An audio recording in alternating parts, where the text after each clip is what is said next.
everyone, this is Kelly from The Truth and Story, and I am here to take a look at the long-awaited for me Majestic Earth Tarot.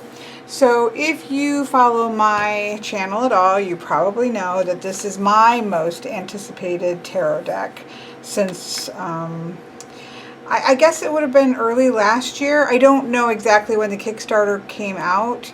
I purchased it. I was one of the early birds. Like as soon as I saw it, I purchased it because I knew that I was going to want it.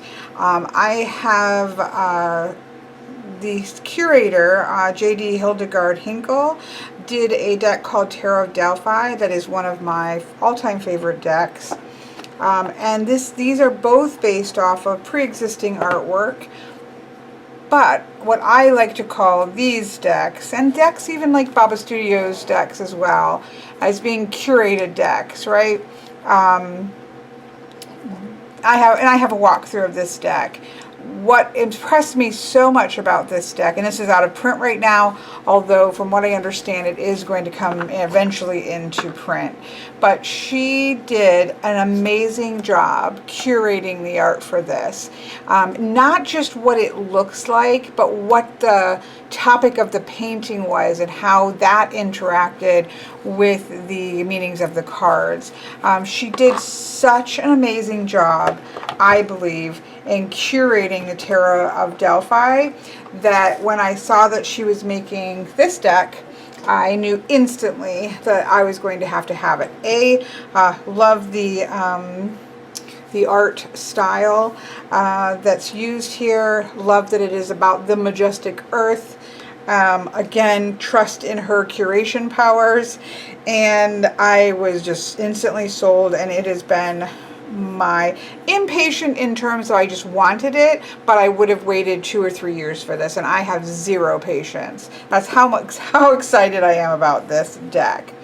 So it says on the back, Majestic Earth Tarot is illustrated with fine art paintings of the most majestic places on Earth.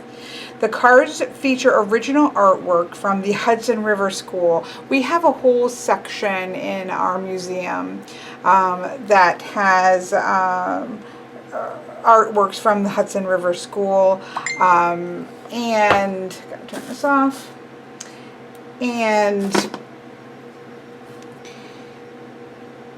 it's one of my favorite places in the museum. My kids also loved it. I grew up going to the museum constantly. It was free. My mom, we had a number of kids and not a lot of money, and we would go and sit and sketch, and I took my kids constantly to go and sit and sketch. And so sitting in museums with artwork like this is part of my experience growing up, and part of my experience of experiencing the wonder of the world through a lot of other people's eyes and paintings that I experienced with my children. And so this means a lot, folks. This is like that kind of it deck. We keep talking about it, people's it deck and soul deck. I've been waiting for this. Anyways, the cards feature original artworks from the Hudson River School, the Luminism, European Romanticism, Russian Realism, and the American West. Majestic Earth Tarot is a full deck with instructive guidebook. So the box is amazing. We'll get there in a second. Probably because of a goal or something, I can't remember. I got some of these. They're all the same reading on the back. But they're just some beautiful prints that you could frame or do whatever you want with. This, I believe, is the Aurora card you could use instead of the Star card. The spread looks really interesting, and I'm definitely going to do that. This gorgeousness. This is, I think, the kind of spirit card, this idea of all of the unity of all of the 4 elements. I believe that's this card, but I could be wrong. I feel like that's the case with this. I don't know, though. I think that right there is actually also the creature of Pentacles. I'm going to save that one out. I know this is from one of the versions of the Star card, And then this is, I believe, the 6 of Swords with the boats and the gondolas there. Beautiful matte gorgeousness. I'm just going to leave that out there for a moment and put those away. So that came with it. Majestic Earth, I don't know if that says anything there, but so it's Majestic Earth Tarot Storm and Wonder is the name of the deck. So it's one of those wonderful boxes where it sits up right onto your shelf, and this slides up. I'd almost like the lid to be slightly more, I feel like, you know, these would, yeah, it would definitely, you can't dump this over, but I don't dump my decks over. They sit on a shelf, so there you go. You don't have to struggle with it, that is for sure. So it's beautiful. It's got some of the imagery on the sides. I love this painting in general, but that there, and then of course the back here. So beautiful. Now, I have looked through these, not every single one I don't think, but a lot of them. And I am not disappointed at all, like not a single bit disappointed. There's a special edition, and I think that this was probably for maybe being in the early bird. I can't remember.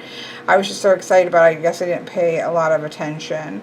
So in the special edition, I think it was just for the first people that first backed at the early bird.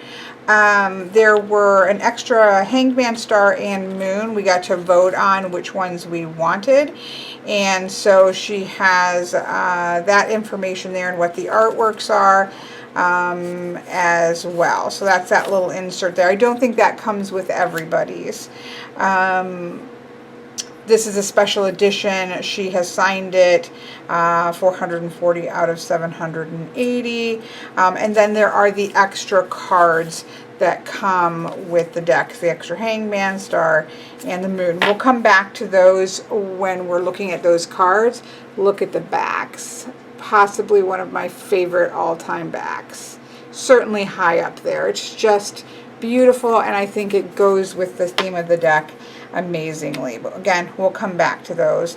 This, I think, was at the bottom of the regular pack, and this just lists all of the artists that are used in the deck itself. So that's there. So I just keep that with that. And then there is the little guidebook. Now, it is a little guidebook. It's beautifully done. I mean, the paper is really gorgeous. It feels bound really well. It's gorgeous. But what I do really like about it is that, let's just read a little bit here. The Majestic Earth Tarot deck is an homage to the Earth. It is also a tribute to the 19th century landscape artists from the United States, Europe, and Russia who captured both the intensity and the subtlety of nature.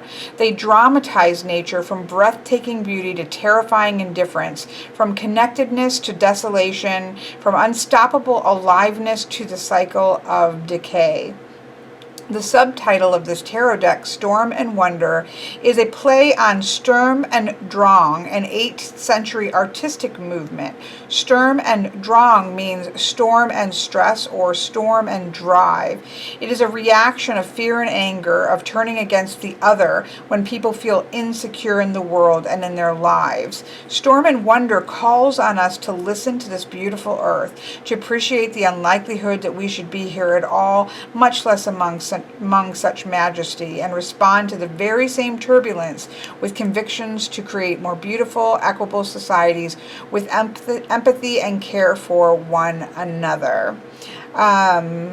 Again, as I said, most of the paintings in the Majestic Earth are from artists associated with the Hudson River School, though other artistic styles are also represented, including Luminism, Romanticism, Symbolism, Academicism, and Realism.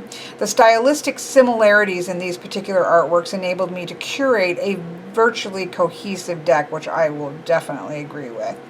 So she goes right into the major arcana. There is no images in the book itself. There is a little piece that describes, and I do like that there is a description, because you can see, okay, what was the creator here, this curator, what was she focusing on when she picked this art?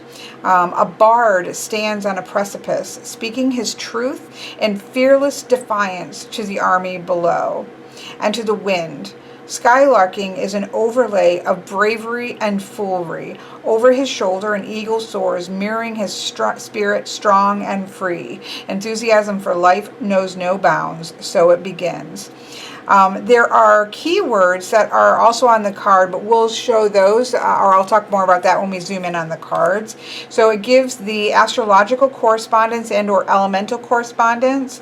It gives some keywords, and then it gives the name of the art piece. So this is called The Bard from 1817, painted by John Martin, and then where that painting currently resides. So that's what we have in the guidebook. There are changes to some of the names, and there are changes to the quartz. We'll talk about those as we get there. There are also 5 extra cards, which I'm in love with. And I think we got to vote on these as well, which was a lot of fun. I do like those kind of interactive things. So these are element cards. This is the element of earth, the element of air with the clouds, and in this deck it's called the clouds. We have the suit of trees, which is wands or fire. We have the suit of water, the element of water, and then we have the unity one, which is all of the elements in balance. So this is obviously a piece of this painting here, and you'll see on the back of these that were sent to me, there is a Powers of the Sphinx tarot spread that has you lay out those 5 cards. They're horizontal, and pull 2 cards below it. We'll do that at the end of the walkthrough. So these are extra cards here. You could shuffle in. I'm not sure if I will do that, because that's pretty much what the aces are for me, but I would definitely use these in spreads, because I do a lot of elemental spreads. So I'm gonna kind of put those back here so we can look at them up close, but I probably won't be shuffling those into my deck. Okay, so also when you get through obviously the rest of the cards, it gives you a guide to the court cards. We're going to talk about those when we get to the court cards. There is a 4 elements spread. Again, I will definitely be using the elemental cards this way. I do this reading a lot for myself and for clients. Then there is a list of all of the artworks, and then a gratitude for those that made the deck possible. So G-H-I-J, Kelly Fitzgerald. So that's really sweet. And then alchemical symbols on the back, because those are on the cards. So that is what you have in the little. It's definitely a little white book, but you have a lot on the card itself as well. So I'm going to put all of this stuff over here. Let's put this over here for now. Keep that out. Let's zoom in on these cards. They are matte, but not velvety matte. So this is like a velvety matte. These are not. They are definitely a matte finish, and I think they're going to shuffle really beautiful. They are thin, but I'm guessing again probably a sturdy thin, but they're definitely a thin cardstock. This is not the thick velvety that you say like from the Light Seers Tarot or something, which are frankly hard for me to shuffle because I'm a riffle shuffler. So I will be interested to see how these shuffle, but they're definitely matte. It is not, there's no glare to them. I mean, you've got a little bit. So a very matte satin.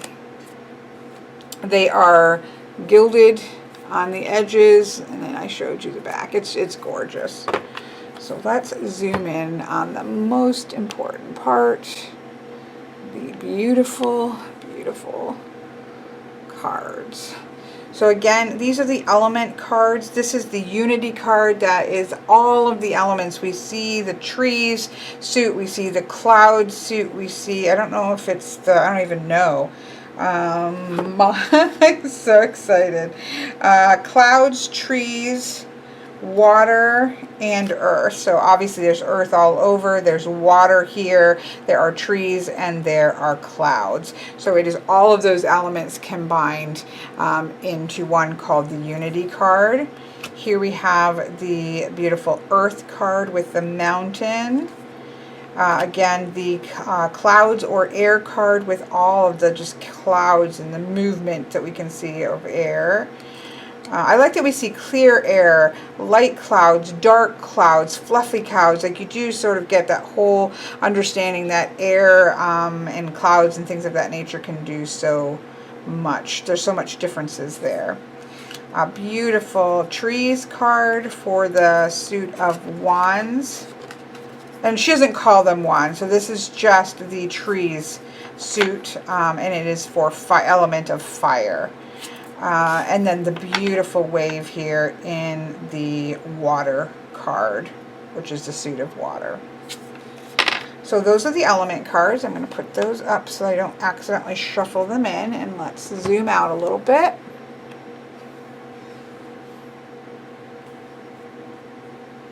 So we talked about the Fool card here, but let's talk a little bit about the setup. It is no border. Well, there's a bottom title bar, but there's no border. Perfection for me. Everybody's different, but for me, that is perfection. I do actually like a title bar on my cards. I don't generally like to cut those off or have them titleless, just because I do professional readings and I do like for my clients to be able to see the name of the card when they're referencing the picture back. They have astrological and elemental correspondences, so this is associated with Uranus, and it is associated with air. I believe these are all supposed to be loosely based on the Rider-Waite-Smith system or the Golden Dawn system. I found them to be beautifully open in their interpretation for the most part. Again, I've only kind of skimmed through them, and that is as it should be, I think, with the Majestic Earth. And again, this is by the Bard. But the keywords are unrestrained, possibilities, spontaneity, oh my goodness, can I not read today, and spirited. I don't feel like those box me in any ways, because unrestrained can cause issues as well as be a joyous feeling, right? You don't want to always be in a position. If you're looking for stability, being unrestrained might not be the best card to show up. And yet it also can express a very joyous energy as well. So there we have that. I'm not a huge fan of keywords on decks, but these don't bother me. They're nice. You know, this title stands out really strong, and of the ones that I've seen, they just don't seem like they really box me in whatsoever, and so I don't mind that. Here we have the Magician, and this is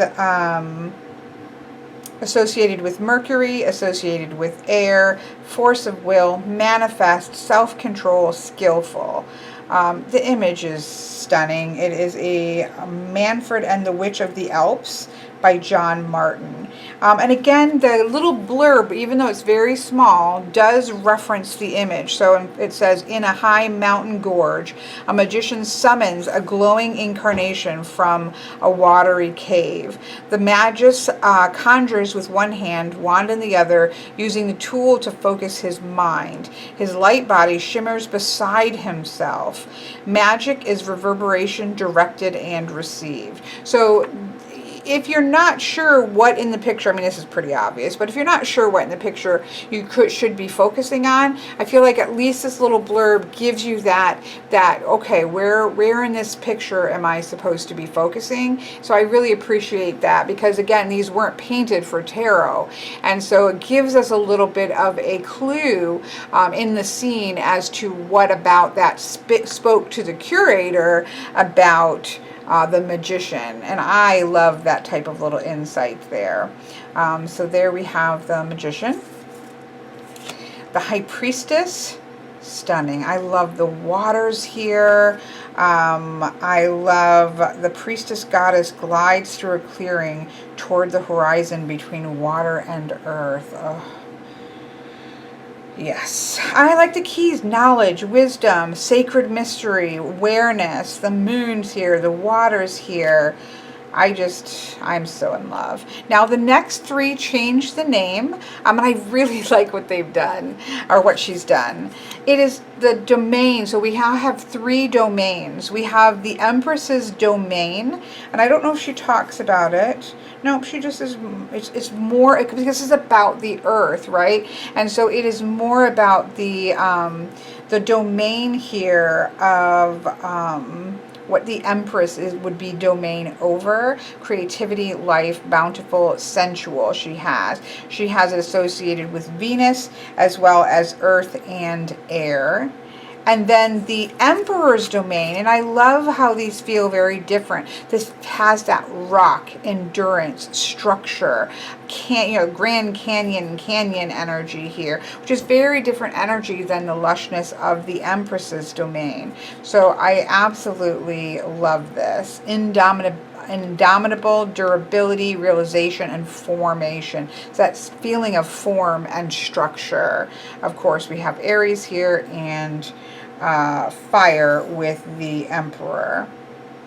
For the Hierophant's domain, I love this because it feels like you are either in a church or you are in a university hall, like an old university hall, and we have tradition, doctrine, structure, service. This can be the halls of learning, or this can be the halls of religious tradition, depending on how you approach the Hierophant. I just love how, I love these change to the domains of learning, the domains of formation and structure, the domains of creation that we have here. I just think that is really beautiful. So you can see, this is, I guess, the first one we can talk about this. There are people, right? There's a bard here. There's a magician here. There is a high priestess here. There's not, because these are the domains. There are people in here, but these are just landscapes. But you can see there are, this is not, if it was 1,000% my choice, I probably would just have only majestic earth landscapes, like no structures like this. But I think it works really beautifully. It's not jarring, and the truth of the matter is that people are part of the earth. What we create is part of the earth. What we create is made out of earth, right? And so it works as being part of the majestic earth, because you'll see there is also a creatures for each of the suits that has some there's animals that will show up as well. I think that sometimes we make the mistake in the spiritual community, or however you might want to say that, of kind of seeing nature and animals and, fae energy and things like that as something this, and then here's us over here, terrible humans. And to me, that's a more Christian construct, this idea of being the worms of the earth. And it's something I really fight against, having been raised in that mentality. Do humans always make good decisions? Definitely not. But we are part of the earth. We come from the earth and we go back to the earth, and we are part of the nature that is around us. And so that is something I think that it works, and it's not jarring in this particular deck to me. Somebody else, that may be different, right? Here we have the Lover's card. I love the two swans here, which are birds that mate for life.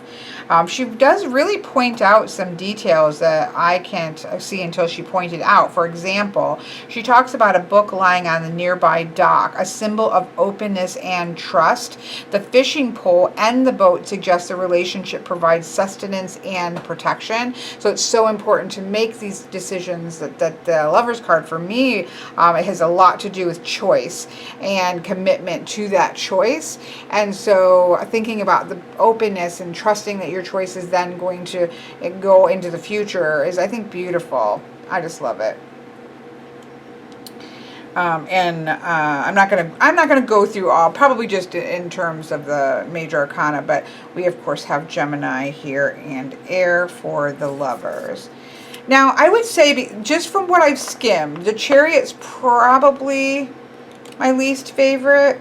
But it does, if you think about the pomp and circumstance of the traditional chariot card, you know, that this big chariot and these big wheels and the swath of stars overhead and the Roman, almost like legion looking charioteer, this does have the energy of that charioteer. This says, I thought that the chariot was like maybe this boat that's moving, but it's not. The charioteer sits high above the crowd, celebrating a victory born from great personal effort. So the charioteer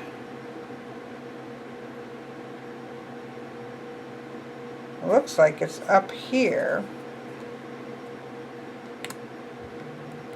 But I'm going to have to find my glasses and look a little bit closer and see. But just the movement of everything here also speaks. This even feels like the old traditional chariots, which were really solid. Society honors the laureled victor with procession adorning the city in sumptuous veils, wreaths, and garland. Incense carries the exaltations to heaven, and any flora or fauna present are restrained. So it's the idea of ambition, triumph, momentum, but it's controlled momentum, which is what the chariot is about. So this is probably my least favorite from as what I've seen, and it's gorgeous, and it's not going to hurt the deck for me whatsoever. But there's just so much going on here that the focus of the chariot to me gets lost. But it's beautiful. I'm just going to stick this over here. I love this strength card. Oh.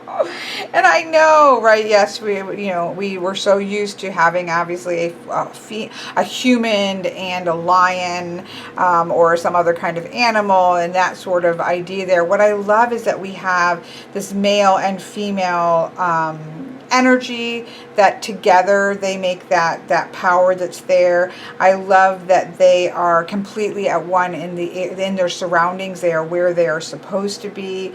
They rely on their instinct. All of this stuff I do think is really beautiful. I love it. I absolutely love it.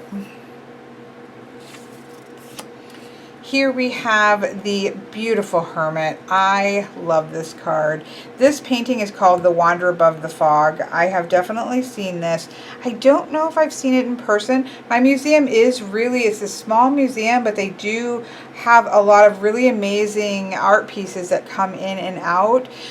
There's a part of me that feels as if I have actually seen this and or a print of it or something. I know I've seen the painting in print form in some way, but I feel like I may have actually seen the painting, but that may not be true. But I love this Hermit.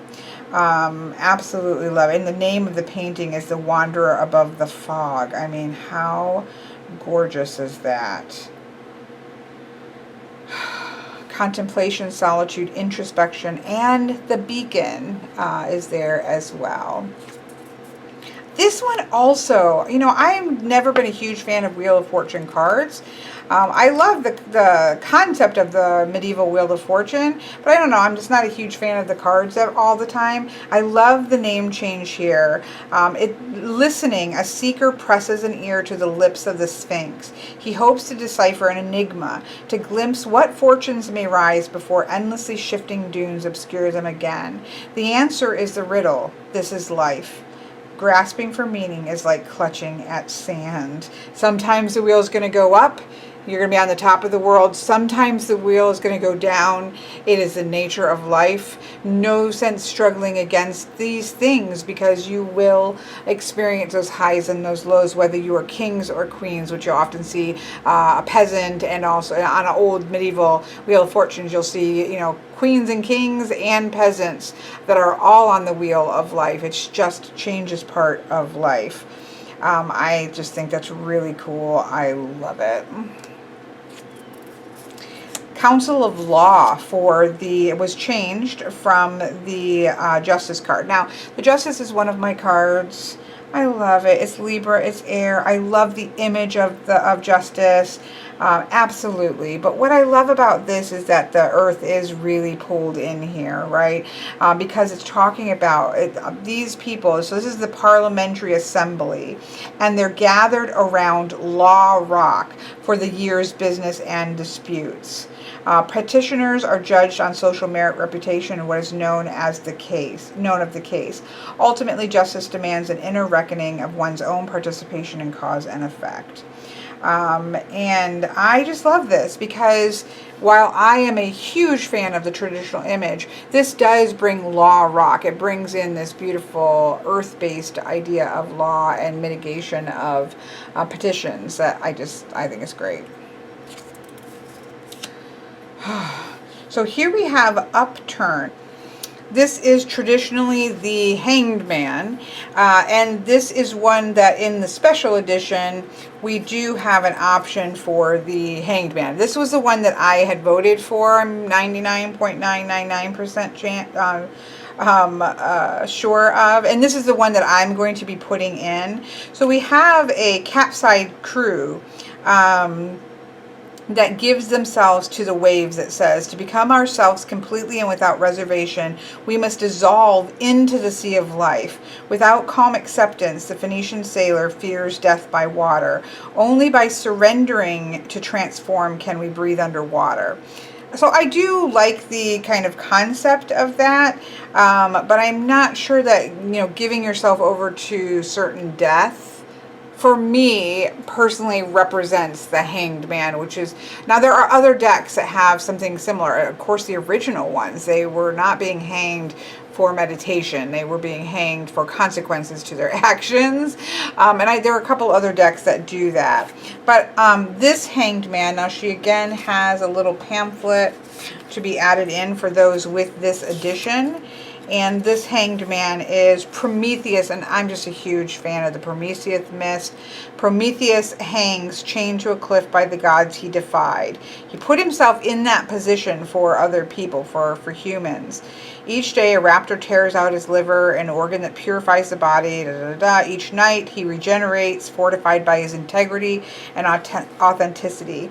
He waits in serene acceptance, confident in himself despite the angers of the gods. And of course the painting is Prometheus Bound by Thomas Cole. So again, love the concept of Prometheus as a Hanged Man, and so that is the Hanged Man that I will be putting into my deck. So there's that. But I do like, try something different, right? I don't think we have to do something the same all the time, but I just love this. So that's going in there. Okay. Make sure I don't miss any other ones. Here we go. Okay, so then we have obviously the Death card. This is interesting because this is clearly there's been some flooding that happens. There is a skull that is left here, water kind of flowing back. And so we do have that idea of dissolving into the next state of being that I think actually works really well for the Death card. In fact, I think this would have worked really well for that. There's a certain point in which we have to let go into the shift, right? And so for me, I feel like this could go really well in this position as well. But this works beautiful as the Death card.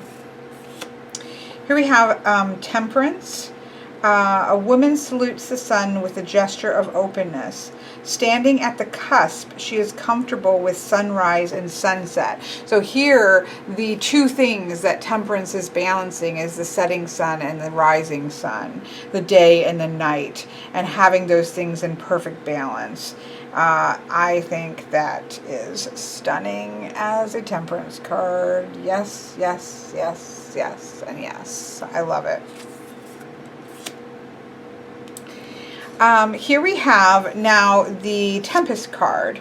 The Tempest card is traditionally the 15th card, or the Devil. I really love that the name of this is the Tempest, because well, it makes me think of The Tempest, which is my favorite Shakespeare play. And this concept of Caliban and what is the devil and what is not, where are we placing our own responsibility onto somebody else? We're putting our own issues and placing them and giving them away to somebody else versus really focusing on our own problems is certainly part of that play for me. So that works beautifully with the concept of the devil card. So I just love the name of it. Let's see what she writes, though, just because this is interesting. A dust storm swells over an anthropomorphic cliff, because it almost looks like a face to me here, which seems to delight at the gathering menace. So we've got this dark storm coming. We have almost like a devil face here in the rocks and the red tones here. Unrestrained, nature is indifferent, impersonal, and perilous. Facing our insignificance can render us powerless, or we can harness our fears and ride them, rising and howling on the wind. So are you going to allow yourself to be rendered powerless?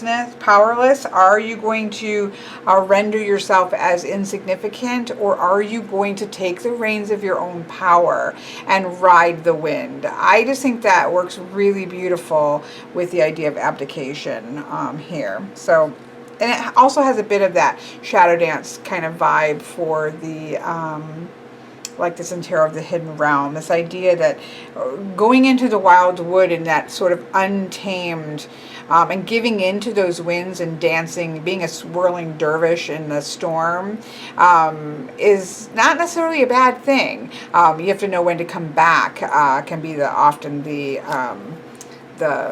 message of those types of devil cards, and I quite love it. This is another painting that I feel as if I know I've seen the painting again in terms of the image, but I feel like I may have actually seen this painting in person at some art exhibit. And I've been to obviously more than just the art museum. I know I've gone to the art museum in Chicago. I've also gone to the art museum in New York City and such like that. So I may have seen it somewhere in an exhibit, but I feel like I've actually stood in front of this one, and it, just gives me powerful vibes, right? So this is A Destruction of Tyr by John Martin, and I mean, to me, it's a perfect tower. Sudden change, disruption, revelation, upheaval. We do have this boat that's pretty far away, right? That's going to be able to go back and rebuild, which is kind of part of the concept of the tower as well. Beautiful, beautiful, beautiful. Now, this is another one that there's a change card, and then there's a more traditional. We have the keywords, though, being the exact same on this one instead of changing, but it's called Aurora, and so we basically have this amazing idea of the Aurora Borealis, and then we have the star card here. Now, I do love, I'm tempted to keep both of these cards in, but I'm not going to, for right now, I'm not going to. But this is about the Earth and the Sun joining together to create the shimmering dance. The Earth's magnetic field catches the Sun's charged particles, hurled through space by solar winds. The Sun says, I warm you. The Earth, I protect you. The Aurora reveals the ineffable beauty and harmony of all, which I think is stunning, right? I think it's absolutely stunning, and I may change my mind about this, but for me, the star card is very much about guidance. It's about finding that star and turning your compass and trusting and having faith in yourself that you're going to find that your way home. And for me, this speaks to that so strongly that I'm going to leave this one in currently.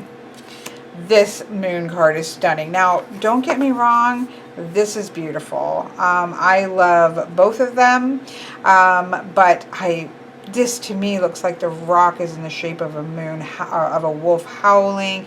I love the forest here. I love the light trickling here through the water. I just love that card. And again, this is beautiful. But for right now, that is the moon that I am very much going to be keeping. So there we have the moon. Gorgeous sun. If you watched on many of my reviews, you know I'm not always, very rarely am I a huge fan of sun cards.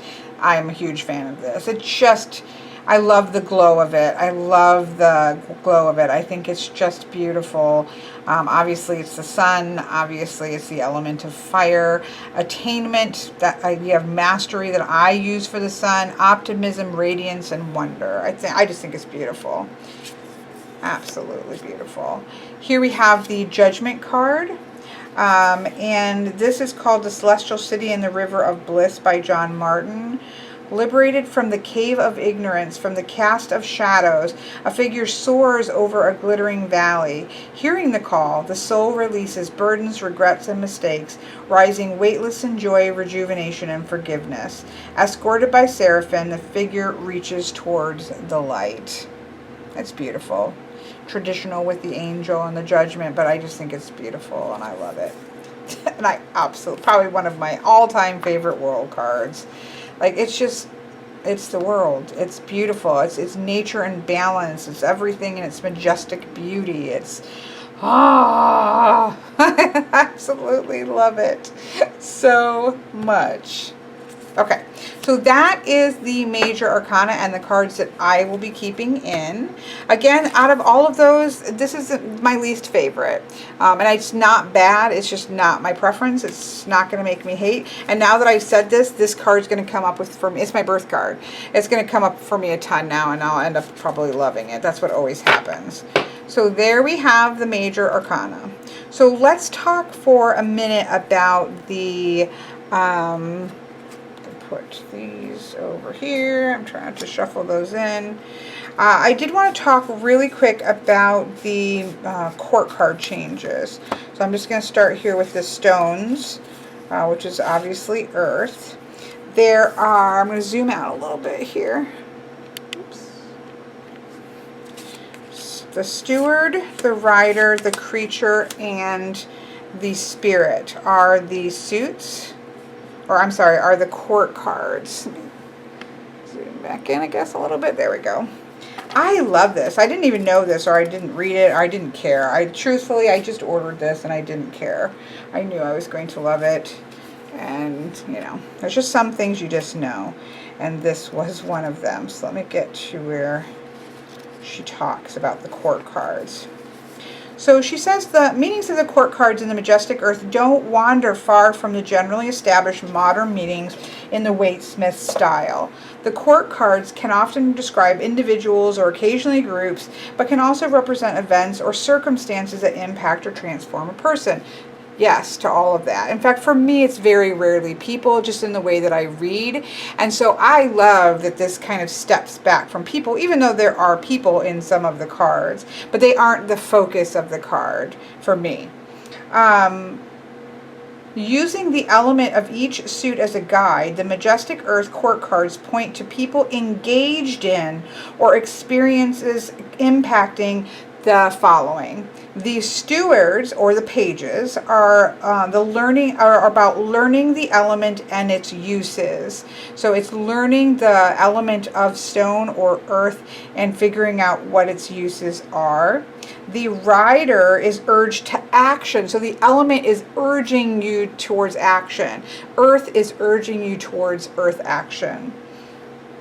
The creature of the element. And so in this case, we have these beautiful deer here, right? The creatures, which were the queens, are about complete alignment with the element, creating with the element. So it's about animals completely in their environment, as they should be. And then what would have been the kings are the spirits. They magnify the element's impact on the world, wielding the element for a purpose. I love that. I really love what she's done with the courts, but those have changed from the traditional ones. But as she said, it doesn't stray so far that you can't work with it, but it is a shift that is there. So let's zoom back in. Okay, so here we are back. So the symbol here on the aces, it says on here, it's got the symbol of the crucible, which is the same on all of the aces. And then it has, of course, earth, because this is the element of earth. I'm going to hold the earths out. We have the, obviously the Two of Stone, in between balance. And again, she talks about it. So if you're looking at this painting and you're like, it's beautiful, but I don't know what to do with that. She says, a woman traverses a chasm on a burrow. She seems thoroughly relaxed, as if balancing side saddle on a rope bridge, gently swaying over a jaw-dropping gorge is quite routine.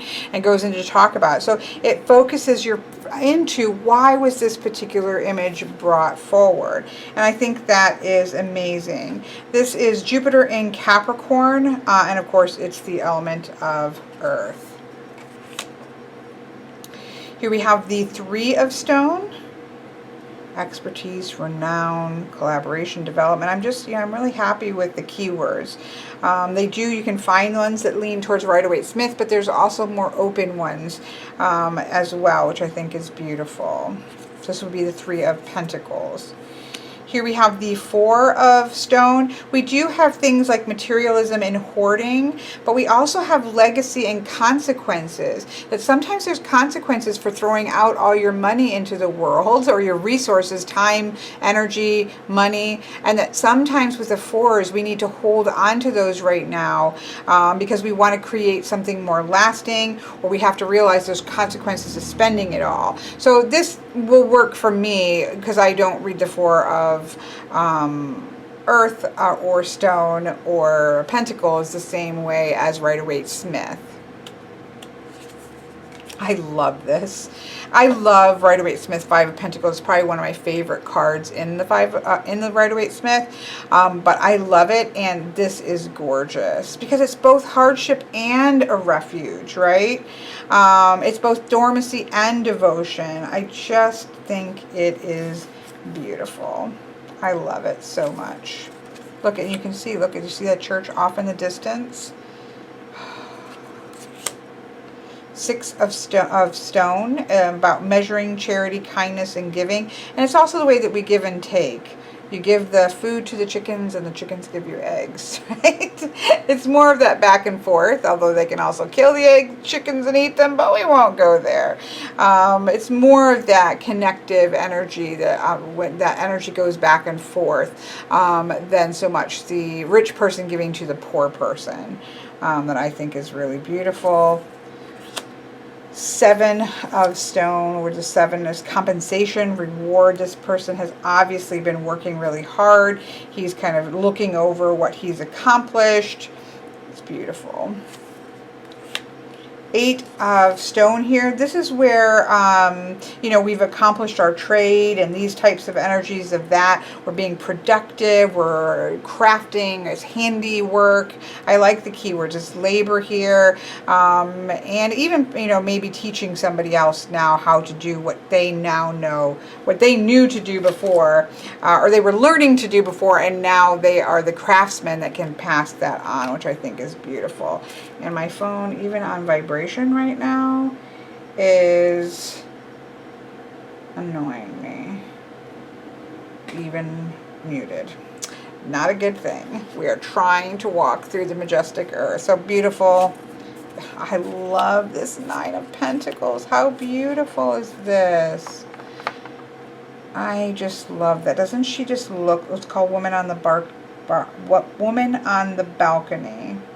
An elegant woman sits alone on a balcony overlooking densely forested hills. She is dignified, thoughtful, the implication of wealth and confidence, and the discipline and acumen necessary to manage her own affairs. It's just beautiful. Love the Ten of Stone. You're just ancestral home.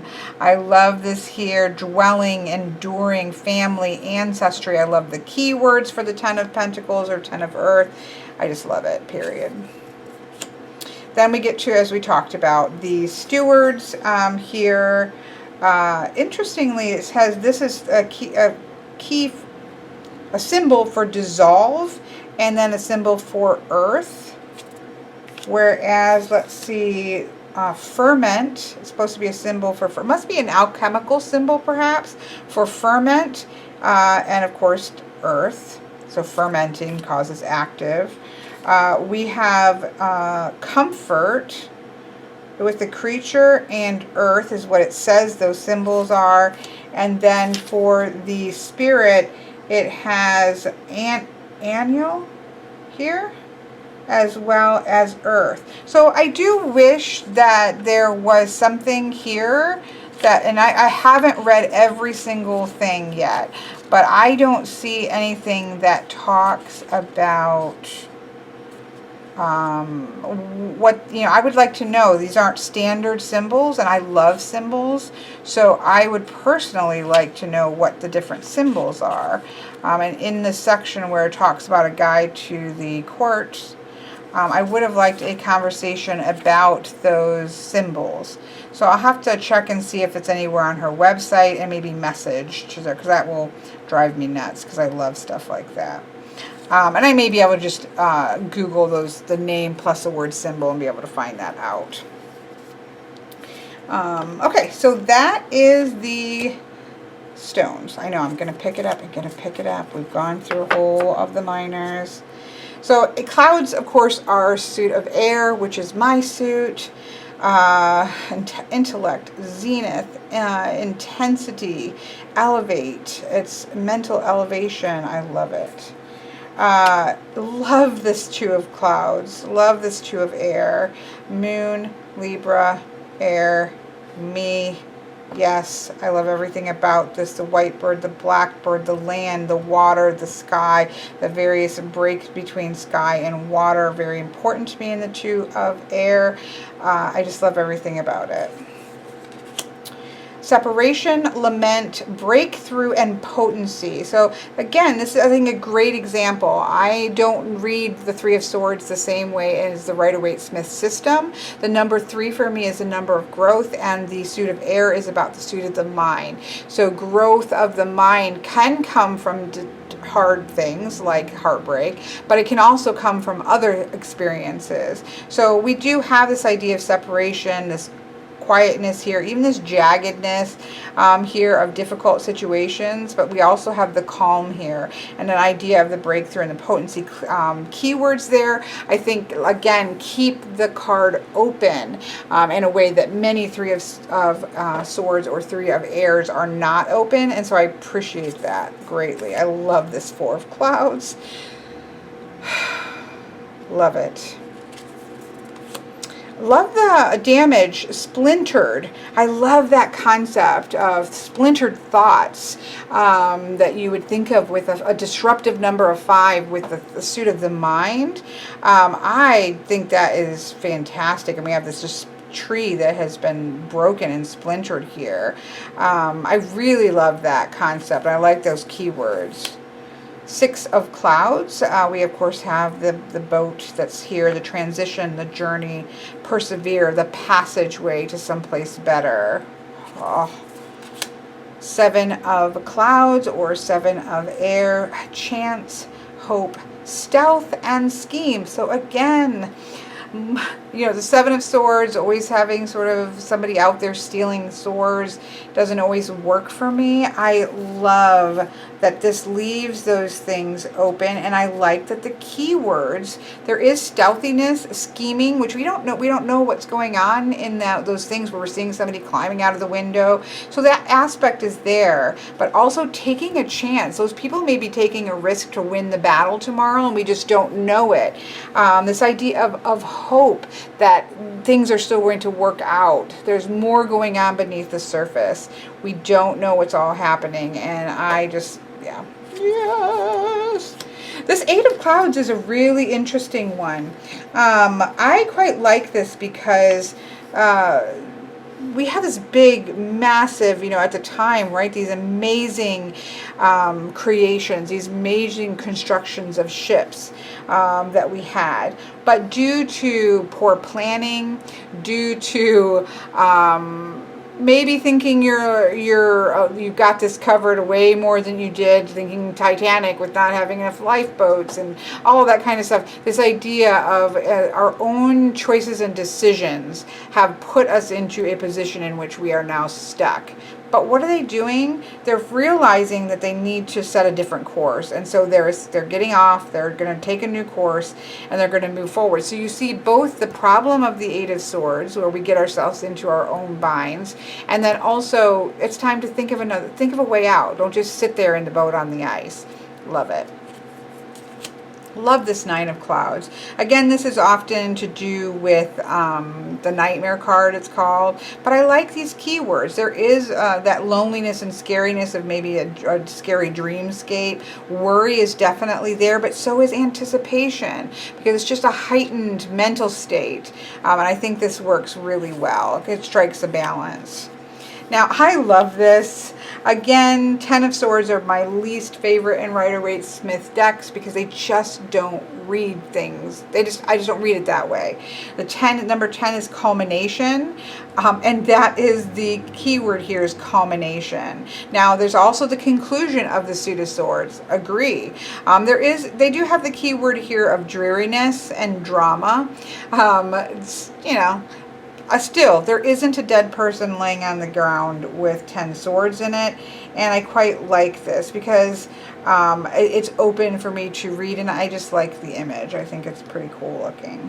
It talks about having a hollow portal. These people have reached the pinnacle of their knowledge, and they're learning, and they're entering into a new passageway. That's how I would read that card, and I love it. So then we have the Steward of the Clouds. This would be, again, the page. We have the Rider of the Clouds here, risk-taking, fearless, assertive, driven, that Knight of Swords charging off. The Creature of the Clouds, like, please, yes, thank you, I'll take it. That is so me. A parliament of rooks nest over snow melt. While the Rakshas birds hail the return of spring, they also know winter's loss. I love, love, love, love, love. Tenacity, cleverness, perception, piercing. This is the Queen of Swords. This is my Queen of Swords card. Yes, yes, and yes.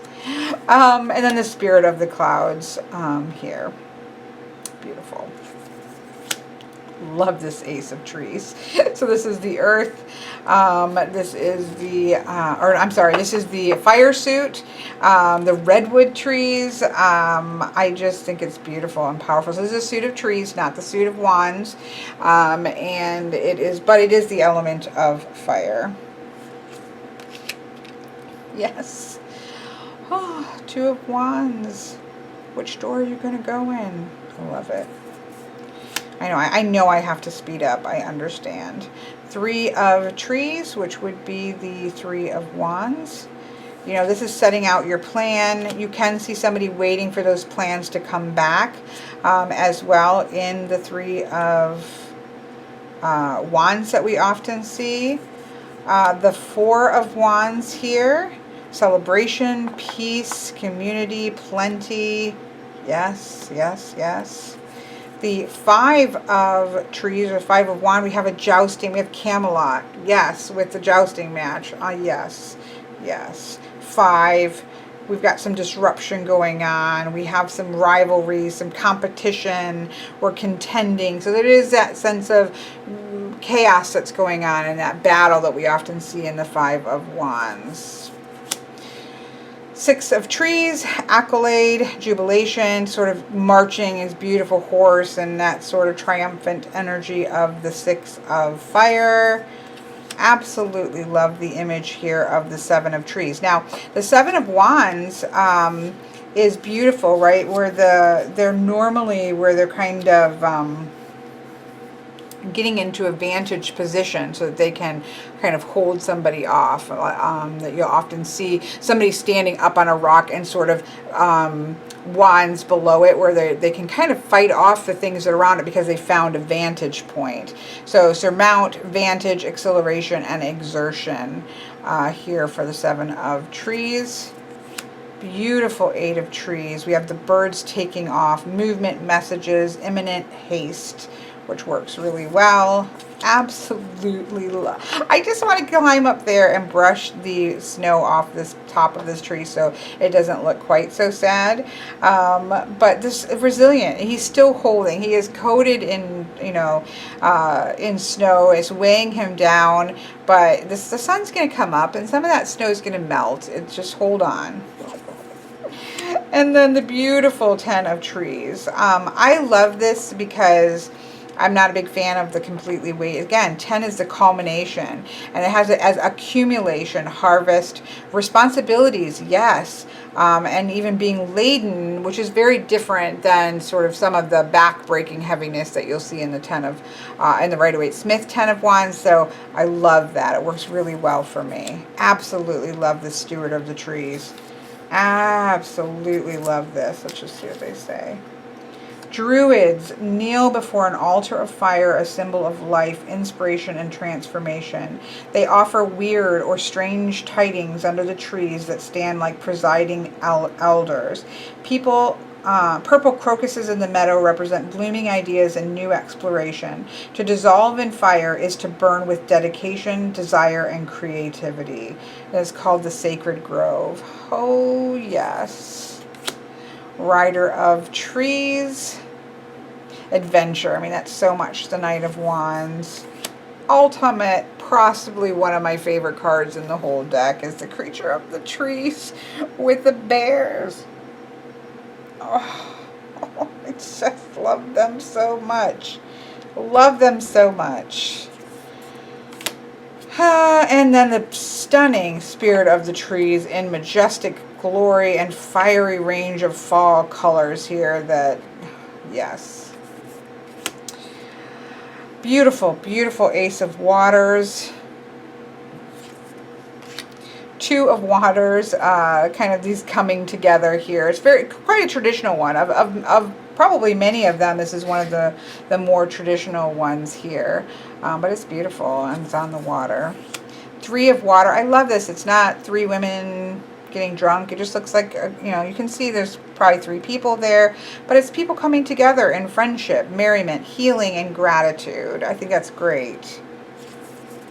Beautiful 4 of Water. This is a stagnant area of water here. Stationary, saturated. Now it does have the dispassionate and the languid. It's definitely water that's sitting still can get languid, and we could start to get on that idea of the 4 of Pentacles. But for me, that's not where, or for 4 of Cups, but that's not where it starts. So I do like this idea of stationary water energy. So this works really well. Again, this is another one that I often, you know, I just don't read the same way as Rider-Waite-Smith. So I love that. 5 of Water. So this is the lost one. We have somebody standing at the river, looking sad, disappointment, partial loss, processing. I like that. It doesn't mean we have to always turn right away from the 5 of Cups. Sometimes we need to sit there and process, as well as acclimate ourselves to the new world that we live in with grief. And I think that works beautifully. Sorry about her. 6 of Water. Nostalgia, seeing the face of childhood in the clouds. Yeah, that makes me cry.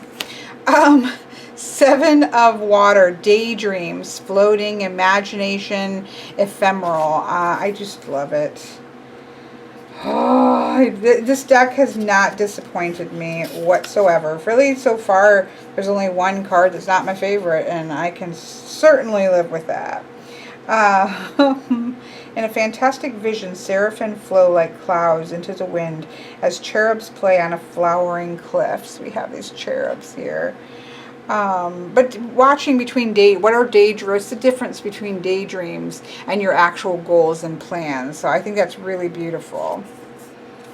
8 of Water. Love this. Walking away. It's a new course. It's kind of going off. It's time for this new direction to go in. Look at this amazing geyser for the 9 of Cups. The 9 of Cups is the idea of wish fulfillment, right? It is getting what it is, gratification, wellness, fulfilled, overflowing. You're standing there and this just geyser of water is coming out. It's just raining your wishes here. Love it. The Ten of Waters just looks so beautiful, serene, happily ever after feeling, yes. And then we have the Steward of Water here, so beautiful. The Rider of Water on a boat, 100% yes. The Creature of Water as seals, yes, yes, yes, and yes, 100%. And then the Spirit of Water looks like the Niagara Falls. I don't know. This is one. Let's see if maybe it says. Spirit of Water. Yep, Niagara Falls from the American side. Been there a couple times. You know, that's just so powerful sense of water in the natural world. So 100% yes. So I'm pretty sure, I mean, I don't think it takes a rocket scientist to guess how I feel about this deck. I just wanted to kind of see what the aces looked like. There's not a sense of them going together in any way, shape, or form. They just work beautifully. So there we go. I think everything is in here. I don't have the element cards in here. So let's see how this baby shuffles. This is my do as I say, not as I do. You technically are not supposed to be able, you're not supposed to shuffle, riffle shuffle, gilded edges. I riffle shuffle my decks. And that means that will my gilding get a little worn? Yes. If it's good gilding, it should worn beautifully. My Fountain Tarot has worn gorgeously, and I have riffle shuffled that to death. This cardstock shuffle is gorgeous. But I just want you watching this to be quite aware that you're not technically supposed to do this. But my decks are not really for reselling them later, not having them scuffed up. They are for me getting a good mix and a good shuffle. Yeah, they shuffle gorgeous. And again, this backing is stunning.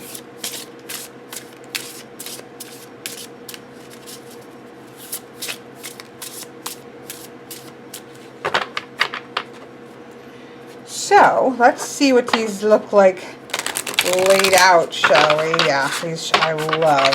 I love that this is a deck that is like, you know, potential soul deck material that is made for a riffle shuffler like me. So let's take a look at this reading. I don't know if we're going to be able to fit this on my table, but we're going to give it a try. So it's called The Powers of the Sphinx, and there she's having us lay out the cards. Obviously, the Unity one.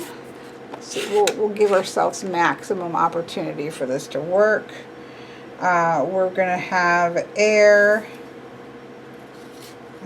over here. We're going to have fire or trees over here. Move some things out of the way because you know I have lots of stuff here. Let's see how much room we need to save. Yeah, this is definitely not going to fit, but we're just going to play along here and see what we can do. So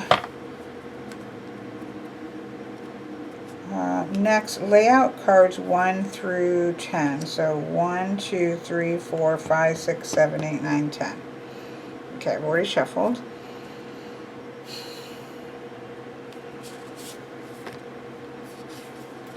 So in the position, I can always overlap too. In the position of earth, to be silent is the creature of stone and the sun.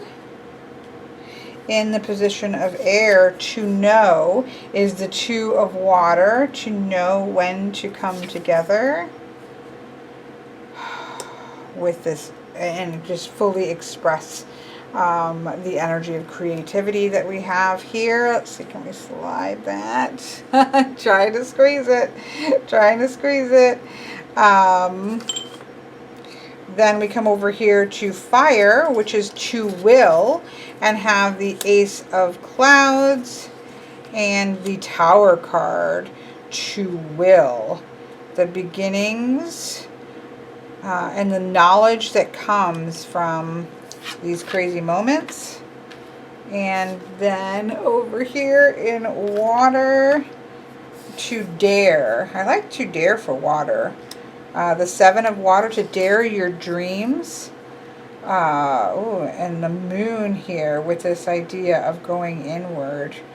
To dare our dreams is to give visions of the future. Again, I'm just throwing things out here. And then in the unity, which is this idea of union, I'm going to go right down the middle. Sometimes you got to modify things. Here we have the 3 of trees, or the 3 of fire. And my favorite creature of the trees, the union of enterprise, having put everything out into the world, is going to kind of bring back the practicality. The creature of trees is like the queen of fire, or, you know, this, all the things coming into fruition that comes with the queen of trees. So that's really cool there. I'm not going to try to interpret this large spread right now, because that would be a lot, and I know this is already a long video, but just so that you can see these. Okay, I'm going to put these back together. Again, she also has using the element cards for an elemental reading, where it would just almost be like I just did, a placeholder where you would have, for me, now everybody's different how they do these things, but I do fire, and then air, and then water, and then earth, and then of course you'd have to leave yourself some room, because you would just put it over the top of those positions. So they're just kind of standing as position cards. So these are cool. Again, I'm not going to shuffle these in, because the aces of the elements are what I would consider to be those. And the world card for me is the union, right? So the union of all of the elements in balance is the world card. So for me, these would be the aces and the world card. So I think they're gorgeous, and I can see using them in what I just showed, but it's not going to be something that I would have shuffled into the deck itself, if that makes sense. So those are all extra cards. Slide this into here. There we go. But there we have it. Absolutely stunning. I love it beyond measure, and definitely makes my soul happy there. So I hope that you have enjoyed taking a look at this deck. Now I know, or I don't know, look, see how this keeps showing up for me. Yes, yes, and yes. Right now the Kickstarters are still being fulfilled. I just got mine in today. I was definitely in the first early bird, so I'm sure there's still more that are going to be being sent out.